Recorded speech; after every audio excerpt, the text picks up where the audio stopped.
வணக்கம். இது செங்கதிரின் இன்றைய முக்கிய செய்திகள். முதலில் தலைப்புச் செய்திகள். ஜனாதிபதி நிதியத்திலிருந்து உறவினர்களுக்காக பணம் பெற்ற அரசியல்வாதிகளின் பட்டியல் வெளியீடு.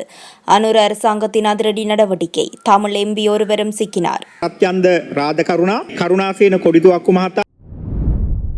எம்பிகளின் காப்பீட்டுத் தொகைக்கு ஆப்பு. அதிரடியாக குறைக்கப்பட்ட மற்றும் ஒரு தொகை. நாமல் சபாநாயகர் இடையில் வெடித்த மோதல். சற்று நேரம் பரபரப்பாக சபை அமர்வு. வெளிநாடுகளில் இருந்து இலங்கை வந்தவர்களுக்கு வந்த புதிய சிக்கல். கைது செய்ய நடவடிக்கை. மருத்துவ பீட இறுதியாண்டு மாணவனின் விபரீத முடிவு. சோகத்தில் குடும்பத்தினர். உடலங்கள் எங்களுடைய ரத்தங்கள் அங்கே புதைக்கப்பட்டு இப்போது மீண்டும் தோண்டி எடுக்கப்படுகிறது. நீதி என்பது எல்லோருக்கும் சமமானது. மனித எலும்புக்கூட்டு வயல்கள் இருப்பதாக தகவல்கள் சொல்லி இருக்கின்றன. காதல் திருமணங்களுக்கு தடை. குடும்பத்தினர் சம்மதிக்காவிட்டால் காதல் திருமணம் செய்ய முடியாது. மீறினால் தண்டனை. அமெரிக்கா இந்தியா இடையில் வலுக்கும் மோதல். ஒருபோதும் அடிபணிய போவதில்லை என இந்தியா அதிரடி. தேசப்பந்துவை பதவி நீக்கும் யோசனை நிறைவேற்றம். ஒருவர் வாக்களிப்பில் கலந்து கொள்ளவில்லை.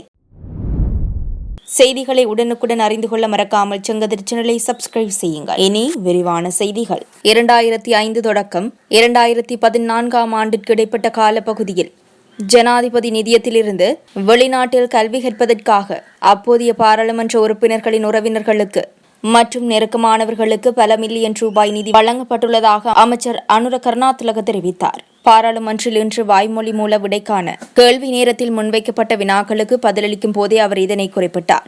இவ்வாறு நிதியை பெற்றவர்கள் தொடர்பான தகவல்களை தாம் சபைக்கு சமர்ப்பித்துள்ளதாக தெரிவித்த அவர் அவர்களில் சிலரின் பெயர்களை பாராளுமன்றில் அறிவித்தார்.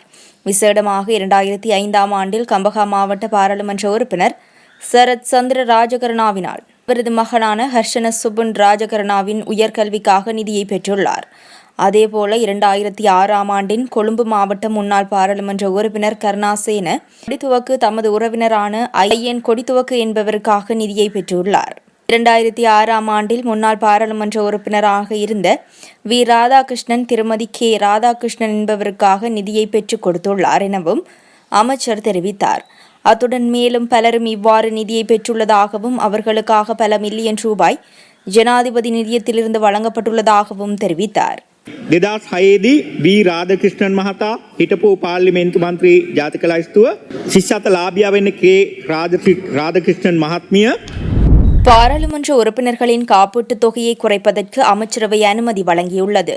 பாராளுமன்ற உறுப்பினர்களுக்கு தற்போது 1 மில்லியன் ரூபாய் காப்பீட்டுத் தொகையாக வழங்கப்படுகின்றது. அதனை 2,50,000 ரூபாயாக குறைப்பதற்கு பொதுமக்கள் பாதுகாப்பு மற்றும் பாராளுமன்ற விவகாரங்கள் அமைச்சர் ஆனந்த விஜயபால முன்வைத்த யோசனைக்கு அமைச்சரவை அனுமதி வழங்கியுள்ளது.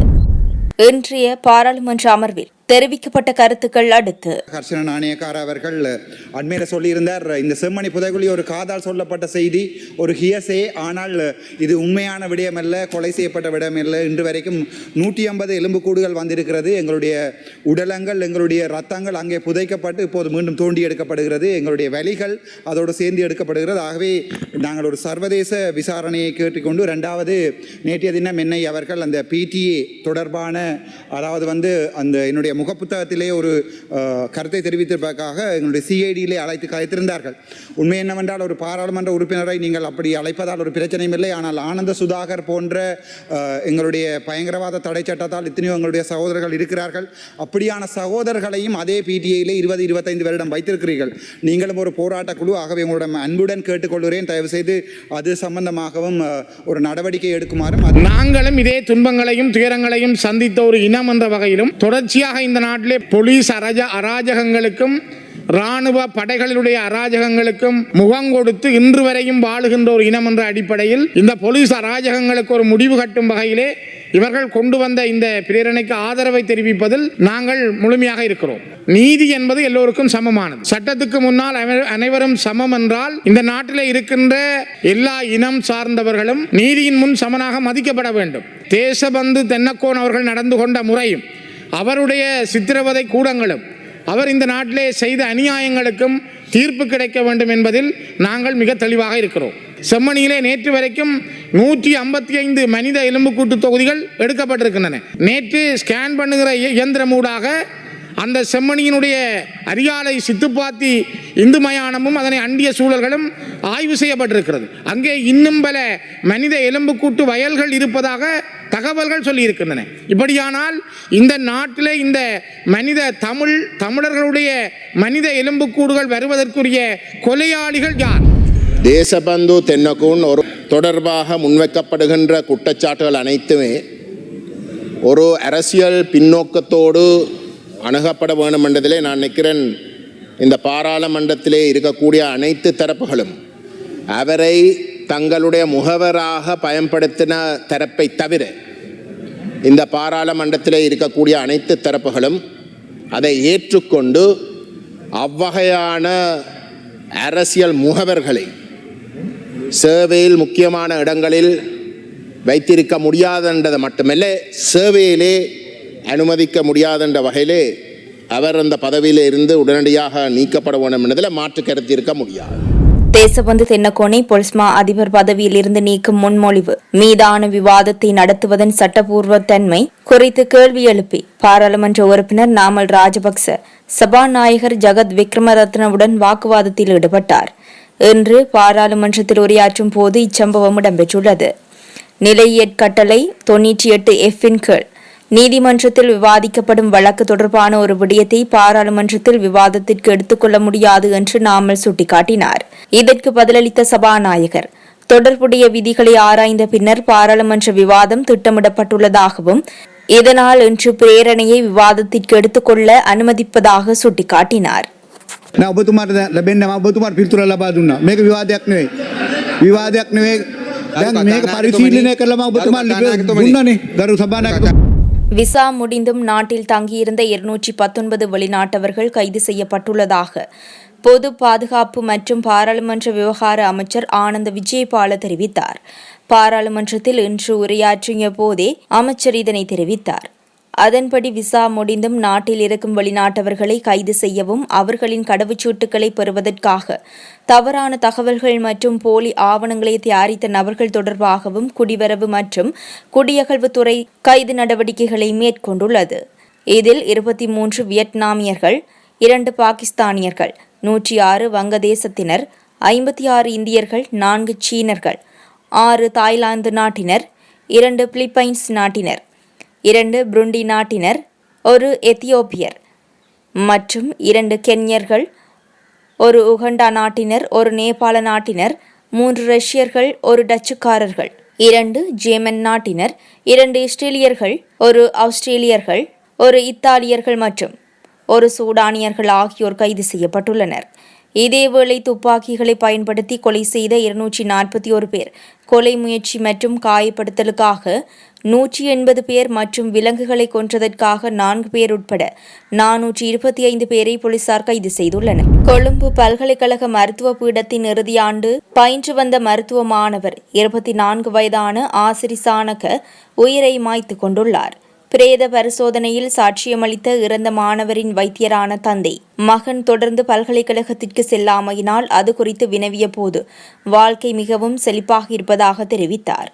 எங்கள் வீட்டில் ஒரு நாய் இருந்தது. என் மகனும் மகளும் அந்த நாயை மிகவும் நேசித்தார்கள். அந்த நாய் சுமார் 1.5 மாதங்களுக்கு முன்பு இறந்துவிட்டது. நாய் இறந்த பிறகு என் மகன் மிகவும் சோகமாக இருந்தார். பின்னர் கண்டியில் உள்ள ஒரு தனியார் மருத்துவமனையில் ஒரு நல்ல மனநல மருத்துவரிடம் மகனை அழைத்துச் செல்ல முன்பதிவு செய்திருந்தேன். கடந்த 2ஆம் திகதி என் மனைவி, மகன் மற்றும் மகள் என நாங்கள் 4 பேரும் வீட்டில் இருந்தோம். காலையில் என் மகன் என்னுடன் சாப்பிட்டார். என் மகனிடம் எந்த வித்தியாசத்தையும் நான் காணவில்லை. அவர் நன்றாக இருந்தார். பின்னர் நான் சுமார் 8:30 மணிக்கு கேகாலை பொது மருத்துவமனைக்கு வேலைக்கு சென்றேன். மனைவி, மகன் மற்றும் மகள் வீட்டில் இருந்தனர். என் மகன் வீட்டின் மேன்மாடியில் ஒரு அறையில் இருந்தார். காலை 9:45 மணியளவில் என் மனைவி என்னை தொலைபேசியில் அழைத்து சீக்கிரம் வீட்டிற்கு வரச் சொன்னார். நான் சீக்கிரம் வீட்டிற்கு சென்று பார்த்தபோது மகன் உயிரிழந்து கிடந்தார் என தந்தை குறிப்பிட்டுள்ளார். உயிரிழந்த மாணவனின் தந்தை மற்றும் தாயார் தொழில் ரீதியாக மருத்துவர்கள். அவரது ஒரே சகோதரியும் மருத்துவ மாணவியாகும். உயிரிழந்த மாணவன் ஆசிரி சானகவின் இறுதிச் சடங்குகள் நேற்று கேகாலை பொது மயானத்தில் நடைபெற்றுள்ளன. தங்களது நாட்டிற்கு எதிராக அமெரிக்கா விடுத்துள்ள எச்சரிக்கைக்கு இந்தியா எதிர்ப்பை வெளியிட்டுள்ளது. அமெரிக்க ஜனாதிபதியின் அறிவிப்பு நியாயமற்றது என்றும் காரணமற்றது என்றும் இந்தியா தெரிவித்துள்ளது. ரஷ்யாவிலிருந்து எண்ணெயை கொள்வனவு செய்யும் இந்தியாவிற்கு எதிராக கணிசமாக வரிகளை உயர்த்துவதாக அமெரிக்க ஜனாதிபதி டொனால்ட் ட்ரம்ப் முன்னதாக எச்சரித்திருந்தார். அத்துடன் ரஷ்யாவிடமிருந்து அதிக எண்ணெயை இந்தியா கொள்வனவு செய்வதாகவும் அதனை அதிக லாபத்திற்கும் விற்பனை செய்வதாகவும் அவர் குறிப்பிட்டுள்ளார். ரஷ்யா நடத்தும் போரால் உக்ரைனில் எத்தனை பேர் கொல்லப்படுகின்றார்கள் என்பது குறித்து இந்தியாவிற்கு கவலை இல்லை என்றும் அவர் தமது பதிவில் சுட்டிக்காட்டியுள்ளார். எவ்வாறாயினும் புதிய வரி அளவை அவர் வெளிப்படுத்தியிருக்கவில்லை. இந்தியாவின் பஞ்சாப் மாநிலம் மொஹாலி மாவட்டத்தில் அமைந்துள்ள கிராமம் ஒன்றில் காதல் திருமணங்களுக்கு தடை விதிக்கப்பட்டுள்ளது. குடும்பத்தினர் சம்மதிக்காவிட்டால் எந்தவொரு காதல் திருமணங்களையும் நடத்த முடியாது என அறிவிக்கப்பட்டுள்ளது. இந்தியாவில் கிராமங்களில் பிரபலமாக உள்ள பஞ்சாயத்து கூட்டம் ஒன்றில் இந்த தீர்மானம் எடுக்கப்பட்டுள்ளது. குடும்பத்தினரின் சம்மதம் இல்லாமல் காதல் திருமணம் செய்து கொள்ளும் தம்பதிகளுக்கு கிராம மக்கள் அடைக்கலம் கொடுத்தால் அவர்களுக்கும் தண்டனை வழங்கப்படும் என இந்த தீர்மானத்தில் கூறப்பட்டுள்ளது.